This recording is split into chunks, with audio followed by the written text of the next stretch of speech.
Jadi ini momen hijrah, Pak. Apapun itu koreksi, bahkan para ulama menganjurkan kepada kita niat itu harus dikoreksi 3 kali, Pak, dalam setiap aktivitas kebaikan. 3 kali gimana? 1, sebelum berbuat. Saya ini ke masjid, saya ini berinfak, saya ini membantu orang. Karena apa? Itu sebelum melakukan aktivitas amal soleh, dikoreksi dulu. Koreksi yang kedua, ketika melakukan amal solehnya, niatnya bergeser apa enggak? Dan ketiga, setelah berbuat melenceng enggak? Kalau melenceng istighfar, tadi saya bilang kotor ikhlasan.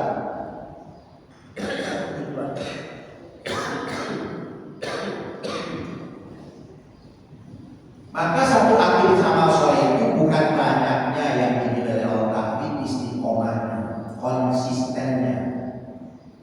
Ya. Amal soleh itu bukan banyak dilihat, tapi istiqomahnya. Misalnya Bapak biasa sholat berjamaah terus saja dimanapun istiqomah, baik dari musafir perjalanan apalagi tetap saja jalan sholat berjamaah istiqomah. Al-istiqamah khairun min alfi karam. Istiqomah itu lebih berharga daripada 1000 karam kemuliaan. Kemudian istiqamah beramal infak menggunakan uang. Saya bawa Bapak biasa dihubungin uang di kotak subuh misalnya, infak subuh, sudah istiqomah saja. Terserah Allah nanti mau berbuat apa, Allah nggak tahu kok, Mas kadang-kadang gitu Pak. Ini penting istiqomah. Memang istiqomah itu sulit Pak ya, tidak mudah. Yang mudah itu istirahat.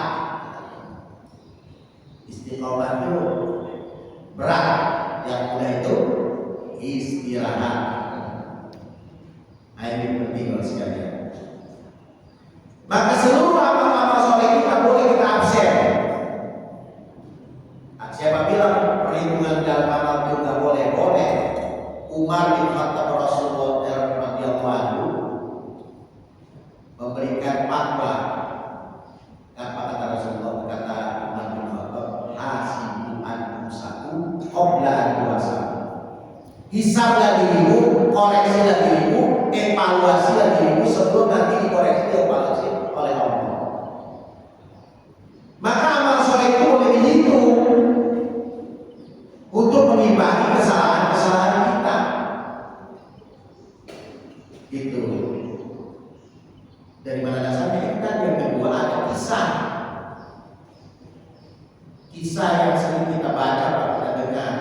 Itu di kitab Riyadhus Shalihin juga. Di zaman Bani Israil dulu ada 3 orang yang dikepung oleh pemerintahannya karena dianggap merokok pemerintahan kafir. Akhirnya dia ngumpet, begitu dia kabur lari ke sebuah gua. 3 orang yang begitu dia masuk ke dalam gua, guanya tertutup Pak, tutup sendiri tuh, waktu besar yang tidak mungkin bisa didorong oleh 3 orang. Kan sudah repot. Akhirnya 3 orang tersebut semua berembuk bagaimana caranya untuk mengeluarkan dirinya dari gua tersebut yang tertutup batu besar. Gimana kalau itu kita mengabsen amal baik kita, Allah nanti akan tolong dengan amal soleh kita. Yang satu bilang, Allah, saya dulu punya anak buah, kerjaan saya belum gajinya diambil, anak buah saya sudah reason, entah gimana ribanya saya nggak tahu. Nah, gaji dia itu saya produktivitaskan. Saya berikan kambing sehingga kambing itu bertahun-tahun jadi banyak, sampai ratusan kambing. Setelah sekian lama, anak buah saya itu datang menagih upahnya. Maka saya katakan, upahmu itu sudah saya produktivitaskan nih dari kambing-kambing ini. Ayo betul dia, silakan ambil. Diambil semua tanpa disisain, karena merasa itu upah. Kalau memang ini kebaikan saya yang ikhlaskan nama Allah, keluarkan kami dari itu bergeser di kedua, tapi belum bisa keluar. Orang yang kedua, ya Allah, saya punya segala-galanya. Saya ini orang kaya. Satu ketika musim peceklik terjadi krisis, datanglah sepupu saya dari jauh, dari wilayah yang jauh, seorang gadis cantik meminta bantuan kepada saya. Kemudian saya bilang, saya mau membantu Anda, tapi Anda harus tidur dengan saya dulu. Si gadis itu bilang, boleh saja Tuhan, tidur dengan saya, tapi asal jangan sampai diketahui oleh Allah. Kan susah. Akhirnya orang tersebut istighfar, ya, merasa bersalah, kemudian itu gadis dikasih apapun yang dia butuhkan tanpa diperhitungkan. Kalau memang perbuatan saya ikhlas karena ya Allah, keluarkan saya dari buah ini. Bergeser kedua, tapi belum bisa keluar. Satu lagi, ya Allah, saya punya orang tua kandung dua. Saya ini adalah pedagang dan peternak kambing perah. Saya jual susu kambing itu, tapi menjadi kebiasaan saya. Susu kambing ini walaupun banyak tidak akan saya jual sebelum kedua orang tua saya meminumnya lebih dulu. Itu sebagai bakti saya kepadanya. Satu ketika ibu saya, karena saya terlambat, ada kepentingan karena ibu saya dan bapak saya sudah tertidur lelap. Susu itu tidak saya jual sampai dia bangun, diberikan susu baru saya jual sampai basi dulu. Istilahnya gitu ya. Kalau itu perbuatan amal soleh saya, Allah keluarkan saya dari buah ini, maka terbuka buah yang hebat. Apa maknanya dari kisah ini? Perbuatan soleh itu bisa menghindari dari apa? Musibah, karena baiknya niat. Bihusni niat, karena niatnya baik. Maka oleh karena itu kita harus sering beramal soleh, baik dengan tenaga, dengan pikiran, dengan harta kita. Maka niat kita perbaharui. Alhamdulillah, saya sering mendapatkan infak sedekah dari bapak-bapak melalui DKM masjid, termasuk pembangunan pondok pesantren. Sudah 3 lokal Pak. Sekarang kita akan ada SD Islam, walaupun baru 45% lah, belum dikerami, belum di plester segala macam. Alhamdulillah, itu amal-amal bapak-bapak yang dibutuhkan ya untuk beli asbes menjadi jariyatun mengalir Pak. Infak cuma 50.000 tapi pahalanya bisa 5 miliar. Karena apa?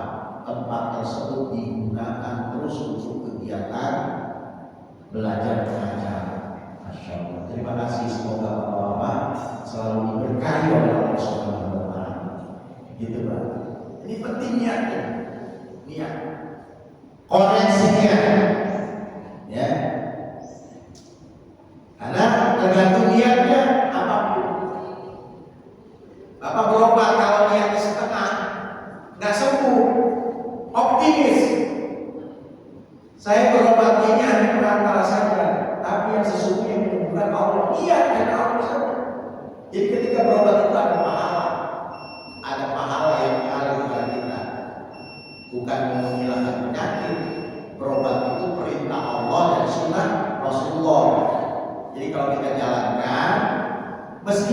suatu saat penyakit tidak sembuh karena diobati tersebut, maka kita sudah dapat pahala. Sebenarnya antara sakit dengan obat tidak ada hubungannya, Pak. Tidak ada. Karena semuanya adalah Allah yang memilih. Cuma berobat itu perintah Allah. Apabila penyakit datang, perintah berobat berlaku pada kita. Sebenarnya obat itu syai'un akhar, sesuatu yang berbeda. Itu Pak. Semoga Allah memilih kita semua. Wallahu a'lam bishawab. Ada yang nanya? Nggak ada ya? Langsung kita sarapan. Semoga kita bisa memperbaiki niat terus gitu ya. Niat ini sangat mempengaruhi hasil daripada aktivitas kita. Mohon maaf apabila ada yang kurang berkenan, yang baik dari Allah Subhanahu wa taala, yang kurang berkenan dari pribadi saya. Mari kita tutup dengan doa. Semoga Allah Subhanahu wa taala mengistiqomahkan kita setiap niat kita karena Allah Subhanahu wa taala. Bismillahirrahmanirrahim. Alhamdulillahirabbil alamin. Ya Allah Tuhan ya akhirin ya Tuhan matin ya Rabbana sallallahu alaihi Allahumma inna wahdini wa ta'ala sabara liman tad'a wa musliman nafi'an wa amal salih wa taqabbal wa rizqan halalan thayyiban barakan wa barakatan lil aswad wa dhurriyyatin qurrata a'yun wa jannatan imana wa barakatan minka innaka as-sami'ul alim innaka at-tawwabur rahim rabbana atina fid dunya hasanah wa fil akhirati hasanah